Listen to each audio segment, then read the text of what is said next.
Her oldest is a third-generation Wampus cat, and the youngest is a Wampus cat in training, and she's precious. I know many of y'all know her. They bleed blue in their house. She attended CBC and then transferred to UCA, where she studied special education. She is a graduate of the 2004 Faulkner County Leadership Class and has served for many years on their board as the director of the Youth Leadership Program. She worked in the newspaper industry for 10 years, but when Hurricane Katrina hit, she began volunteering for the city of Conway to host those who were left without a home or much hope. Shortly after, she began her work with United Way of Central Arkansas. Although she has never told the club this, and she is the past president of the Conway Noons Lion Club, and she received the first Herb Lawrence Award and the Melvin Jones Award. But we still love her, right?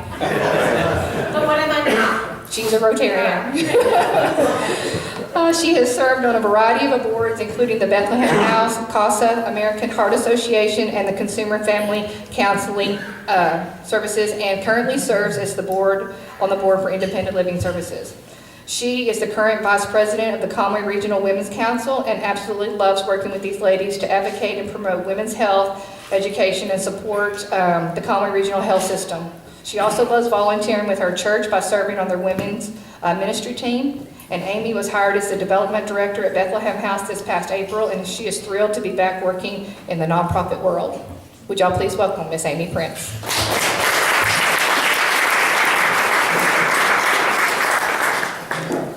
I've been dreading the whole bio thing because I knew it'd come out eventually. It's okay. I believe in full disclosure. Well, as you heard, I did spend a little time at United Way, and I worked there for 4 years, so it's near and dear to my heart with the work that they do there. So that's why my first speaker is Marette, and I'm very honored to have her here today. But Marette Cahill-Wicks, she has been the executive director of United Way of Central Arkansas for 3 years. She was previously the resource development director, and in her job as executive director, she has been able to fully use her skills that she established as program coordinator, so she's had lots of jobs at United Way. And she also works at Centennial Valley Country Club. She develops relationships in the community to grow United Way. She has worked with UCA to build a nonprofit workshop series that is going on its 3rd year, and trust me, it is fantastic for nonprofits around the community. She has helped United Way bring the Pillar Society back, and she's improved the grant-making process to United Way of Central Arkansas with the help of a very active board. She loves coaching and mentoring new nonprofits. She plans to continue to build stronger relationships in the community. Marette was born in Tempe, Arizona, where she resided until 1994. She and her family moved to Conway 12 years ago from Franklin, Tennessee, and since that time, Marette has been involved in the community, volunteered her time with Friends of CASA, which is where I originally met her, where she helped grow this fundraising group that supports CASA. I don't know if you've ever seen the Festival of Chairs, but that's the lady that got that going. She's fantastic.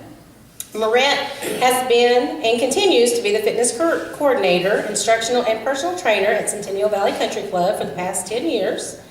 Marette recently married Jeff Wicks. He was Edward Jones financial advisor. They have 5 wonderful children. Andrew, who's 29, who works at Tritech. Ethan, 26, who works part-time and is a student. Kyle, 24, resides in Austria teaching English. That's wonderful. And Grace, 18, attends UCA as a freshman, and Jordan, 17, is a junior at Conway High School. They have 2 crazy dogs. One has a story and a rap sheet, by the way. Callie and Stella, who do not know that they are dogs. Welcome, Marette.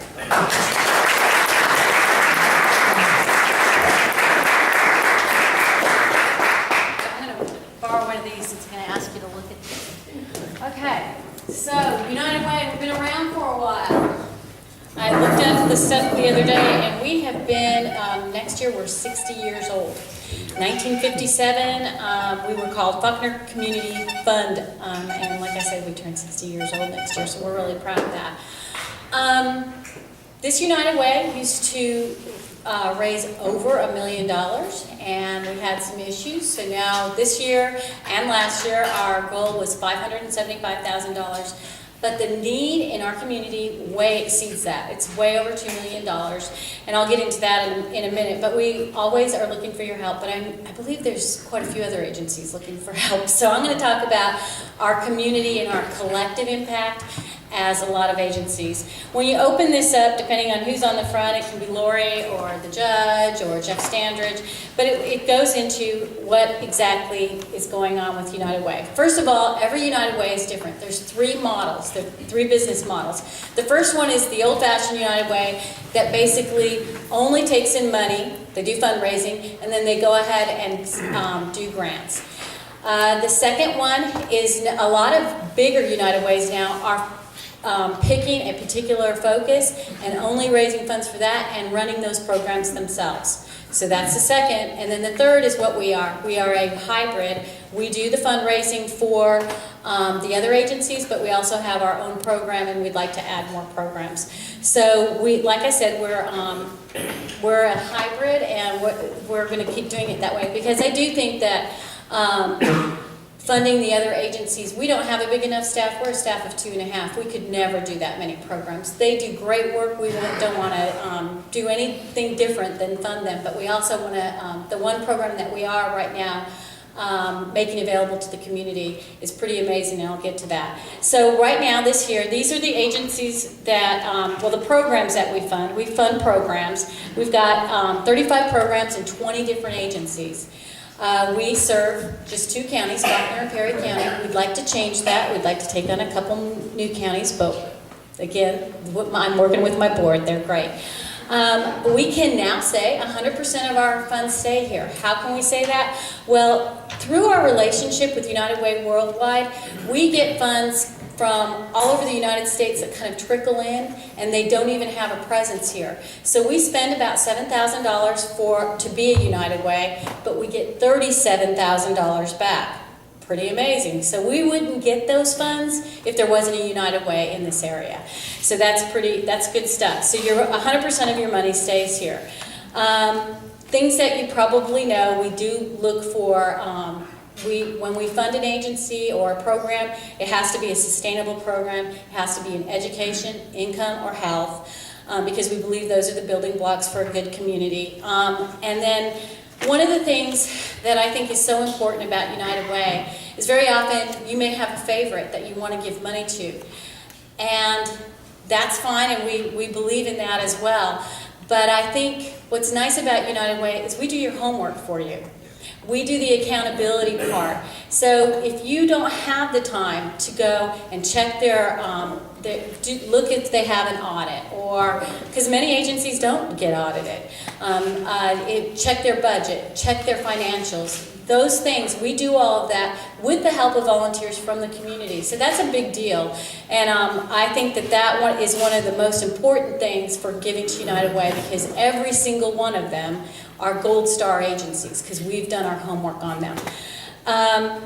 Again, the numbers on that, 1 in 3 people use United Way services. 1 in 10 give. So we need to change that number a little bit. And it's not always just needy people. Sometimes it's, the senior center for sure comes to mind for me. It's not necessarily that there's a need, it's for socializing, and it's for getting people out of their home. And I think that's so important. I want to live long enough to go to the senior center, so don't hit me with your truck on your way out, okay?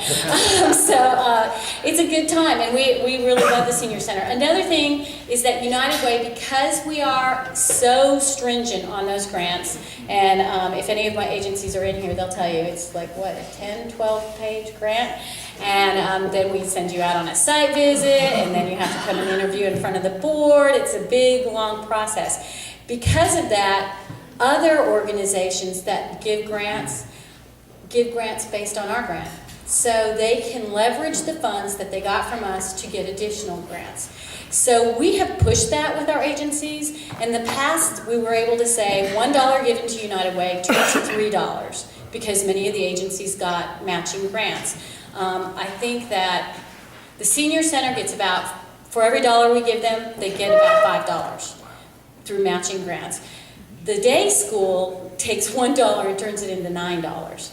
They're amazing, and it's all grants that we give them, and then they get additional funds matching those. So across the board, because we pushed this so hard, and the board really kept talking to the agencies. We really want you to get leverage the funds and get more money based on the United Way grant. Now when you give $1 to United Way, it turns into $4.50. And that's only if you give to the community fund, but that's a great thing. So those are the multipliers. I wanted to talk about collective impact, and Amy's going to hand these out. And when you get one, I want you to stand up with it, because collective impact is what's really important and what makes United Way different. If you give to one charity or one organization, you only help one problem. And as she passes these out, you'll see. We'll see. We're going to let her. Yeah, go ahead and stand up and hold it up so everybody can see it.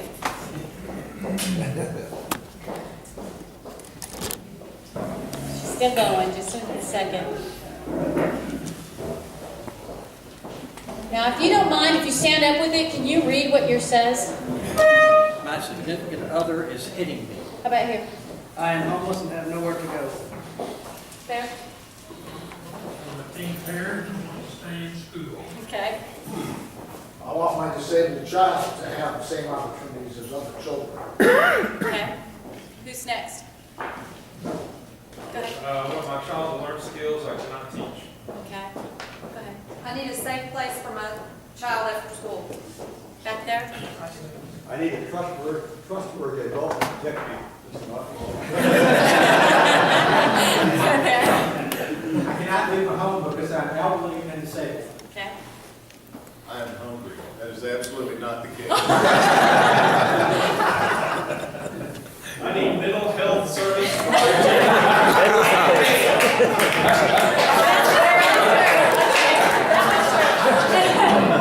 I am developmentally disabled. I want a job. Okay. I'm struggling with addiction and need a way out.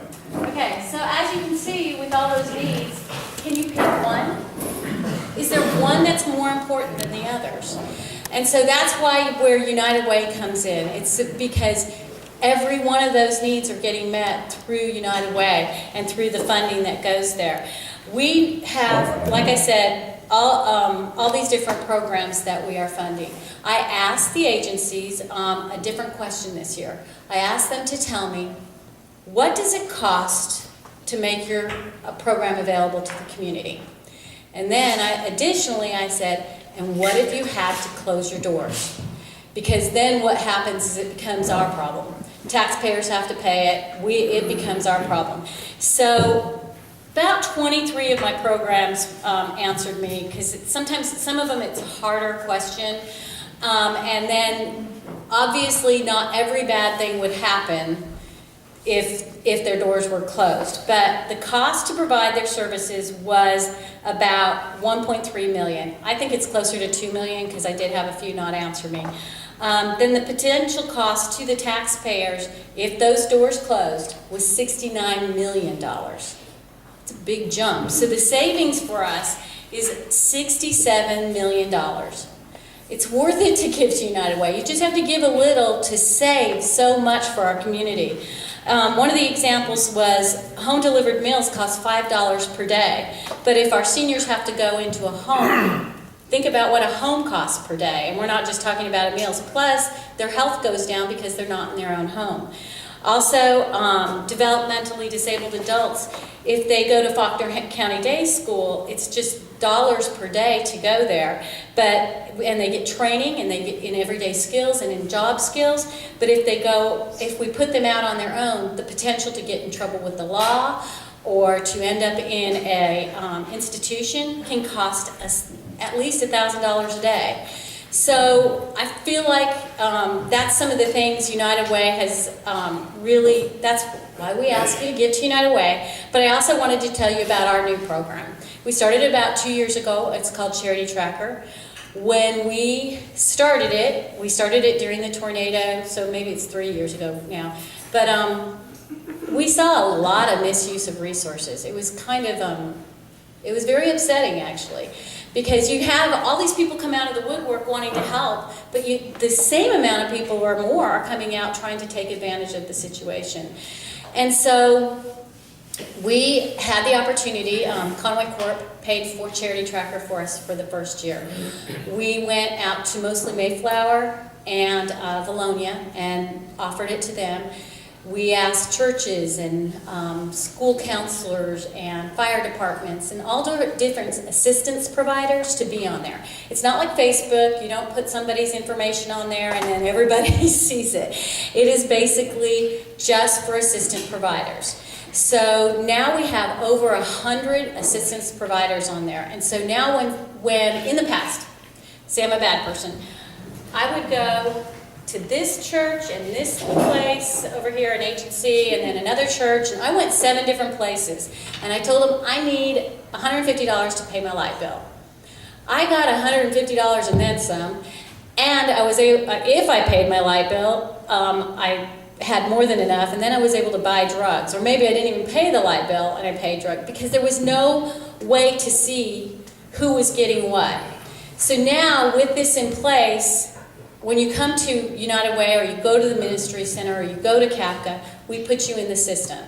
And then when you go to the next place, which might be a church which in the past didn't really talk to some of the agencies because we didn't have that connection, they'll put you in and they go, well, it looks like you already got help over at CAPCA. So, and I did that this morning. I had a young lady call and say she was going to get kicked out, and I put her in, and she'd already gotten help 3 different places.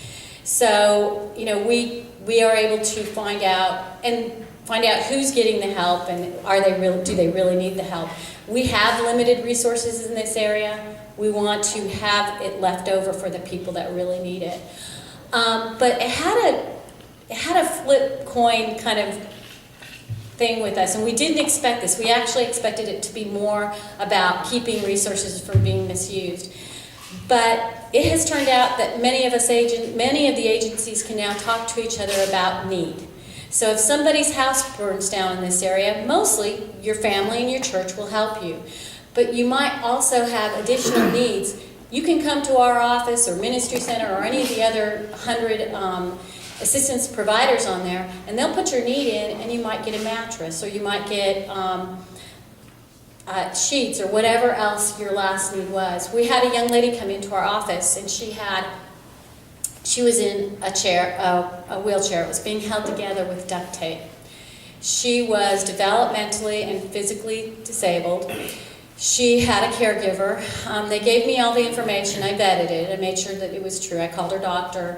And Medicaid only pays for a wheelchair every 5 years, and she was like in year 3, and it was pretty sad. I don't know if she went 4-wheeling or whatever, but her wheelchair was really falling apart.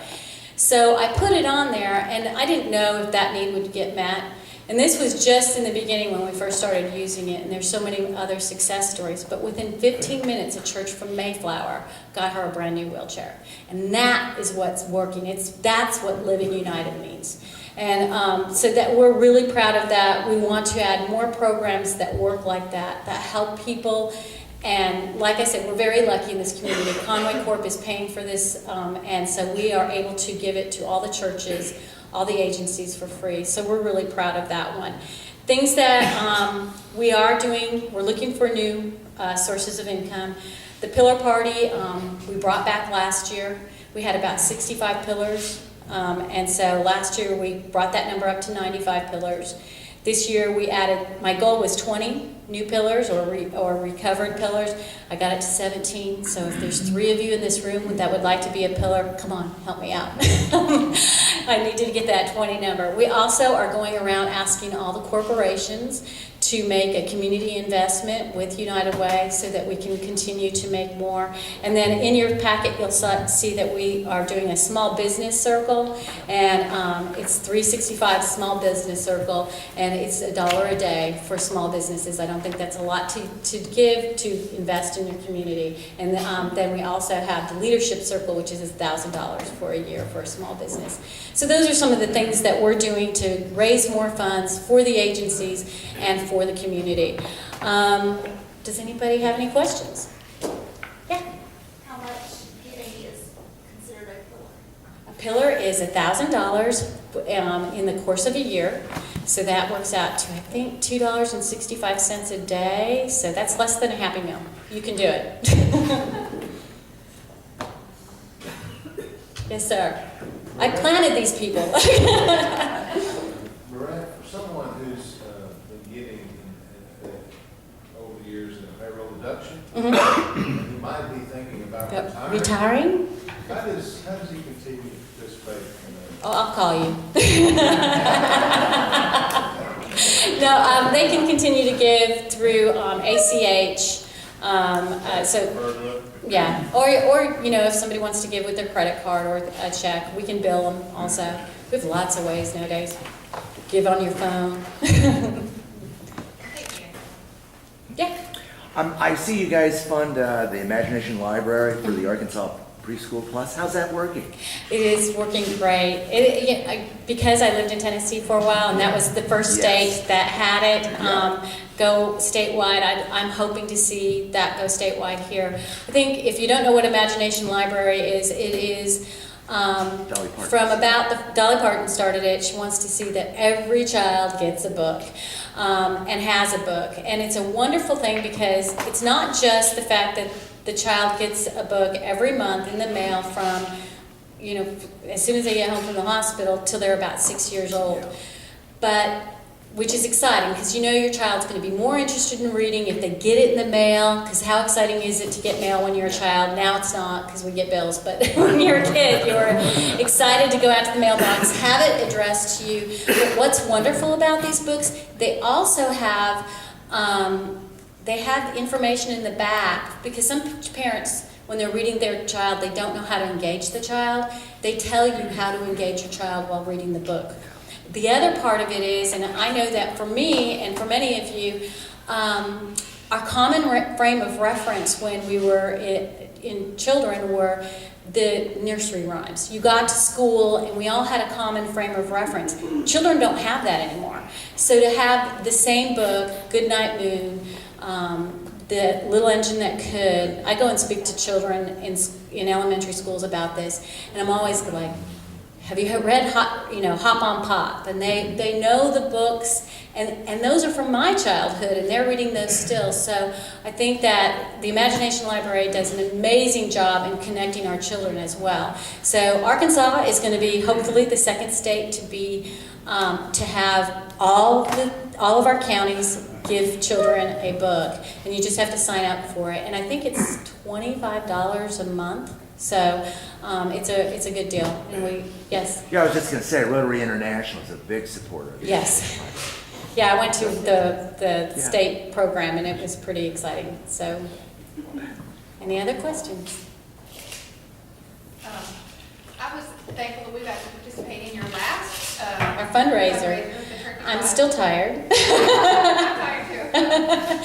Thanksgiving, we have two big fundraisers, Jinx and Bling, which I think my board started about 6 years ago, and then this year was our second year doing the Turkey Trot. Turkey Trot is a 5K. It's a fun run. We tell people to dress up. You can walk it, run it, wheelchair.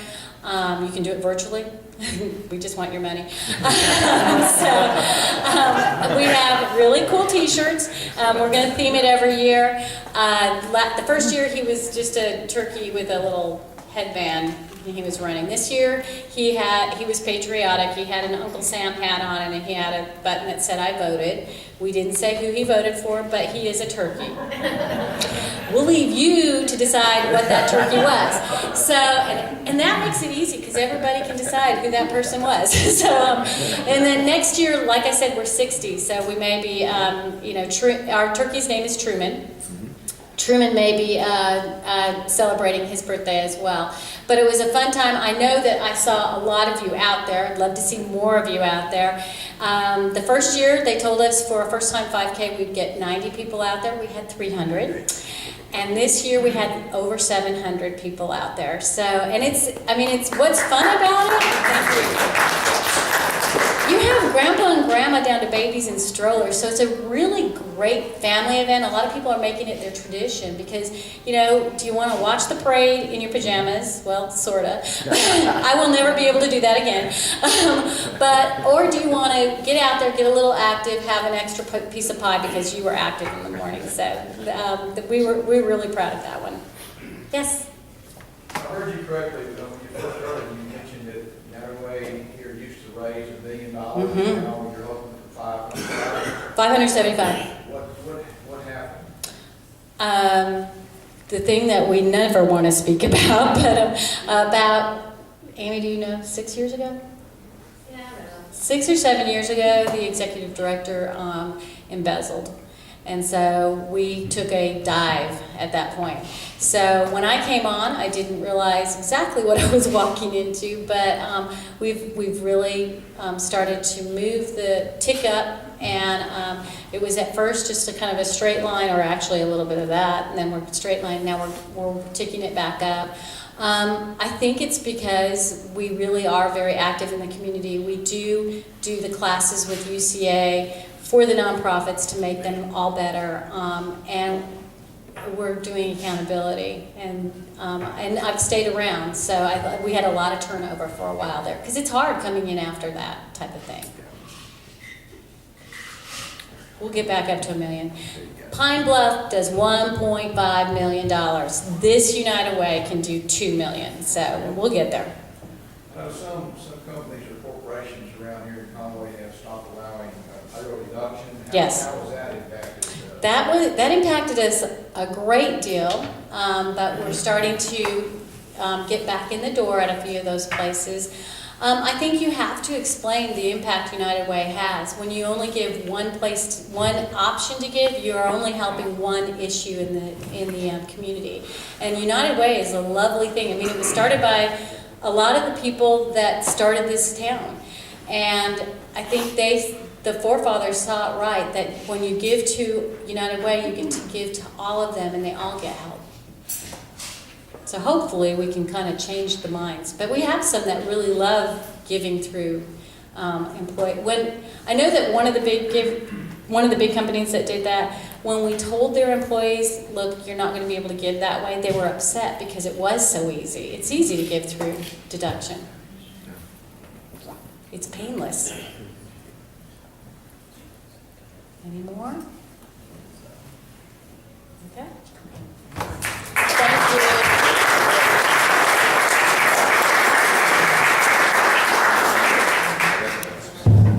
As always, it's wonderful to hear the wonderful things that United Way is doing in our community, and many of us believe in your service to us.